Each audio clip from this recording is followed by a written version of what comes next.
అందరికీ నమస్కారం. శ్రీమతి రామానుజాయ నమః. నేను మీ గోపాల్ అయ్యంగార్. 28వ తారీఖు ఏప్రిల్ నుంచి 4వ తారీఖు మే వరకు మేషరాశి నుంచి మీనరాశి వరకు వార ఫలాలు ఎలా ఉందో ఈ వారం తెలుసుకుందాం. ఈ వారం గురువు యొక్క మార్పు మేషరాశి నుంచి వృషభ రాశిలోకి జరిగిందండి. సంవత్సరం పాటు గురువు వృషభ రాశిలోనే ప్రయాణిస్తాడు. మరి దీని ఫలితాలు ఈ 12 రాశుల మీద ఎలా ఉందో ప్రత్యేకంగా దీని మీద ఫోకస్ చేద్దాం. ఈ వారం గ్రహాల కానీ స్థితి చూసుకుంటే మేషంలోకి వచ్చేసి సూర్యుడు, శుక్రుడు, వృషభంలో గురువు, కన్యాలో కేతు, కుంభంలో శని, అలాగే రాహు, కుజ, బుధ గ్రహాలు మీనరాశిలో సంచరిస్తూ చంద్రుడు ధనుసు, మకరం, కుంభం ఈ 3 రాశుల్లో ప్రయాణిస్తున్నాడు.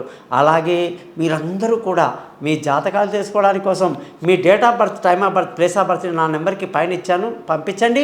వాట్సాప్ చేయండి. మీ జాతకాలు రెడీ అవుతాయి. మీతో ఫోన్లో మాట్లాడతాను.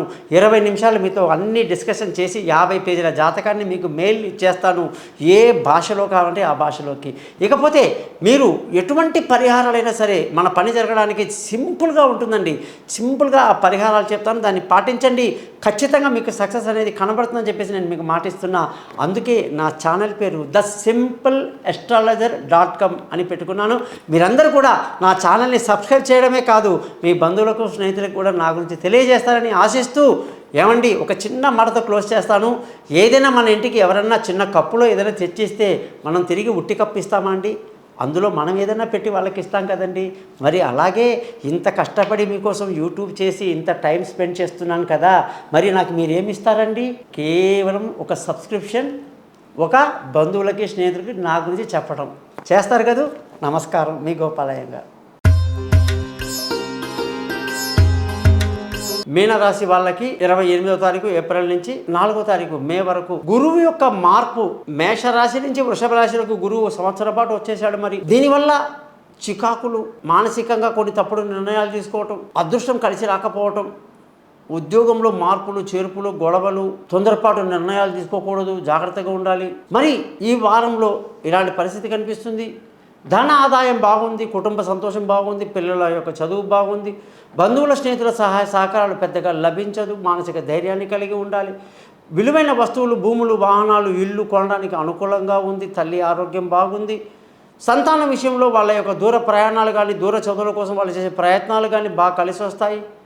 తెలివైన నిర్ణయాలు తీసుకుంటారు. అలాగే ఆరోగ్యం పట్ల శ్రద్ధ వహించాలి. శత్రువులు ఎక్కువగా ఉంటారు. అప్పుల బాధలు ఇబ్బంది పెడతాయి. భార్యాభర్తల మధ్య చక్కటి సయోధ్య కలిగి సంతోషంగా, ఆనందంగా గడుపుతారు. పార్ట్నర్షిప్ కలిసి వస్తుంది. పెళ్లి కాని వాళ్ళకు పెళ్లి కుదురుతుంది. అదృష్టంగానే చూసుకుంటే ఈ వారం అదృష్టం చాలా బాగుంది. మంచి అదృష్టవంతులు అవుతారు. తండ్రి సహకారంతో అన్ని పనులు పూర్తి చేస్తారు. ఉద్యోగంలో చికాకులు, ఇబ్బందులు మార్చడానికి అనుకూలమైన సమయం కాదు ఇప్పుడు. అలాంటి విషయాలు తెలుసుకోవడానికి జాతకపరంగా మీకు ఎలా ఉందో ఉద్యోగస్తులు ఖచ్చితంగా తెలుసుకున్న తర్వాతనే మీరు కొత్త ఉద్యోగంలోకి చేర్పడం జరగాలి. వ్యాపారంలో కొంత నష్టాలు లేకపోలేదు, జాగ్రత్త వహించడం మంచిది. ఈ రాశి వాళ్ళందరూ కూడా చక్కటి గురువు యొక్క మంత్రాలు, రాఘవేంద్ర స్వామి స్మరణ, అరుణాచలేశ్వరుడి యొక్క స్మరణ చేసుకుంటూ, రమణ మహర్షి గారిని తలుచుకుంటూ, గురువుల యొక్క సేవ చేస్తూ గడిపితే ఈ వారం అంతా చాలా బాగుంటుంది. ఈ విధంగా 12 రాశులకు ఈ వారం ఎలా ఉందో మీకు చెప్పడం జరిగింది. మీరందరూ కూడా మీ జాతకాలు తెలుసుకోండి.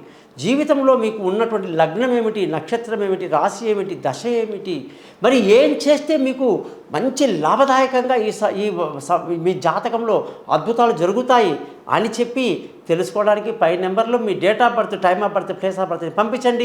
మర్చిపోకుండా నా ఛానల్ని మాత్రం సబ్స్క్రైబ్ చేయడం మర్చిపోవద్దు. ఎటువంటి సందేహాలు ఉన్నా కూడా నన్ను కాంటాక్ట్ చేస్తారని ఆశిస్తూ మీ నుంచి సెలవు తీసుకుంటున్నాను, మీ గోపాలయ్యంగార్. ఈ విధంగా 12 రాశులకు ఈ వారం ఎలా ఉందో మీకు చెప్పడం జరిగింది. మీరందరూ కూడా మీ జాతకాలు తెలుసుకోండి. జీవితంలో మీకు ఉన్నటువంటి లగ్నం ఏమిటి, నక్షత్రం ఏమిటి, రాశి ఏమిటి, దశ ఏమిటి, మరి ఏం చేస్తే మీకు మంచి లాభదాయకంగా మీ జాతకంలో అద్భుతాలు జరుగుతాయి అని చెప్పి తెలుసుకోవడానికి పై నెంబర్లో మీ date of birth, time of birth, place of బర్త్ని పంపించండి. మర్చిపోకుండా నా ఛానల్ని మాత్రం సబ్స్క్రైబ్ చేయడం మర్చిపోవద్దు. ఎటువంటి సందేహాలు ఉన్నా కూడా నన్ను కాంటాక్ట్ చేస్తారని ఆశిస్తూ మీ నుంచి సెలవు తీసుకుంటున్నాను, మీ గోపాలయ్యంగార్.